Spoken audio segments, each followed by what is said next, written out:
I'm lucky enough to call this stretch of beautiful coastline home, where it feels like an endless summer all year long. The bikinis, boards and umbrella are always ready to go set up seaside for the day. And to keep my board protected during the times where it's just laying around, I've made a slip cover for it to prevent any scratches, wax rubbing off or sun damage.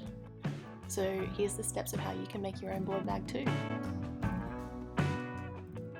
First off, you'll need the following to get started. Some fabric scissors, a measuring tape, enough string or elastic cord to wrap around the widest point of the board, a drawstring mechanism, some thread, enough fabric to patchwork over the front and back side of the board, a board to reference, and your trusty old sewing machine. Also, some other optional extras are some iron-on or sew-on feature patches like in these previous board bags that I've made, and even some extra lining or padding. For step 1, we need to find the board measurements to help us determine how much fabric we need. Add 10 inches to the board length and add 5 inches to the width to allow enough general seam allowance and the ability for the bag to slip over the board comfortably. Remember, you'll need enough to cover the front and back side, plus an extra 2-inch seam allowance for each panel you decide to add. As you collect fabric, ideally stick to a theme. I went for a 70s inspired style with this one, and maybe even consider upcycling thrifted material, as they have large amounts of fabric for cheap, like tablecloths, bedding, material offcuts, and even old t-shirts. Then start to figure out the pattern arrangement by laying it down next to the measuring tape, which should be set to the length, plus all the necessary seam allowance.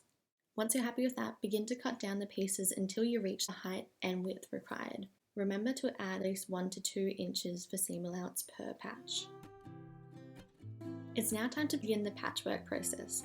Align the matching edges one by one with the good sides facing until you complete one whole side.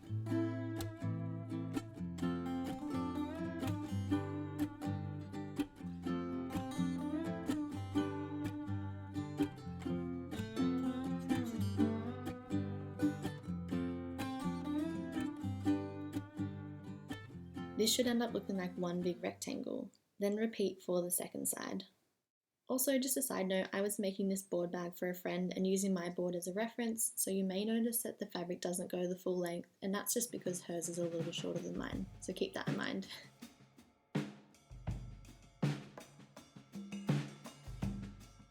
Lay one of the panels down with the board on top of it, ready to replicate the nose shape.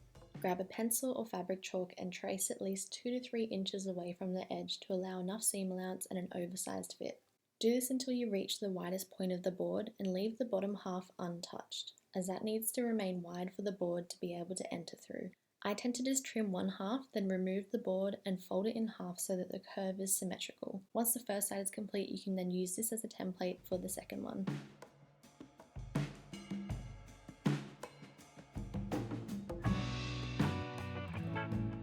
Next, let's face the good sides of the front and the back panels and sew along the side edges. I tend to start at the top center and work my way down one side first just to ensure that the nose area aligns. Then I'll come back to the same spot I started and go down the other side. Once that's all joined, double check that the length of the cover has enough room for a large hem to be added and still reach the desired length. If not, make any changes to allow for this. Hem the bottom edge and create a tunnel large enough for the elastic string to go through. Do this by creating an initial smaller fold and then sew that in place. Then on the second hem, make the fold large enough that the elastic string will fit through and sew this one in place too.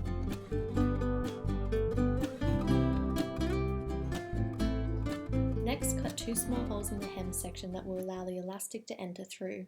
Place a safety pin on the end of the elastic and begin to thread through and push all the way around the bottom section until you get back to the second hole. Grab the 2 ends and thread these through the drawstring mechanism. Tie a knot on the end, and you, my friend, have a new bag to slip your board into. Lastly, go around and clean up any internal edges you think may fray by zigzag stitching along the edge. Now go enjoy your new board cover.